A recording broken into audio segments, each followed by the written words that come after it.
A new NASA Earth venture studying the dynamics and chemistry of the Summer Stratosphere, or DCOTSS, will give scientists access to NASA's ER2, enabling high-altitude research in the lower stratosphere, focusing on overshooting tops of thunderstorms over the Great Plains. I spoke with Kenneth Bowman, Principal Investigator of DCOTSS. How far downwind of the overshooting top and how far above it would you like to fly the ER2?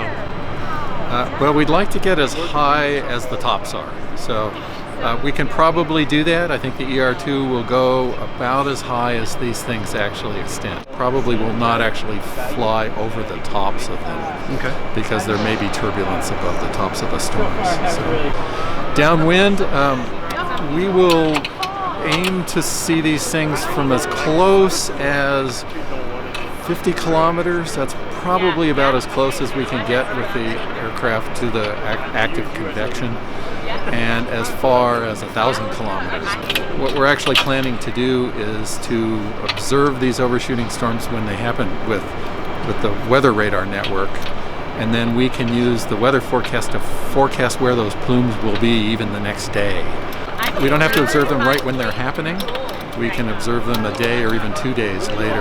And that's actually going to be really interesting to us, because we can look at how the chemicals that are in there might actually react and evolve over time as the plume moves downwind from the storm. So these above anvil cirrus plumes are produced by these overshooting tops.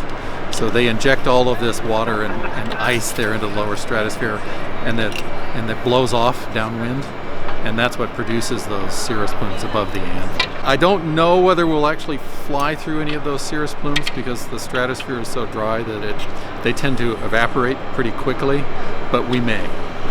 Will there be any correlation to ground-based observations of storm top evolution? We've been thinking about whether we might want to take a Dow radar, a Doppler radar out. We won't do that this year, but when we fly next summer in 2021, there's a possibility that we might take one of those so that we could actually do some real-time rapid scanning of the tops of the storms.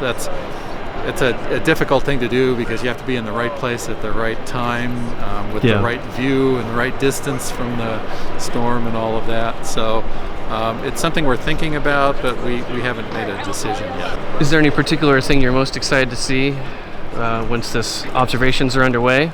Gas phase chemistry measurements are going to be really interesting. We're particularly looking for short-lived species that normally don't get into the stratosphere because they get destroyed down in the troposphere. There's also a lot we don't know about the aerosols and the particles that are in the stratosphere. We'll be measuring sort of background as well as what comes up in the storms themselves. And then on the meteorology side, as a dynamicist, I'm really interested in the material, how the storms actually push this stuff up into the stratosphere, and then how it goes downwind. It gets mixed out into the jet streams and all the way into the global atmosphere. I'm Ken Bowman. I'm a professor at Texas A&M University in College Station.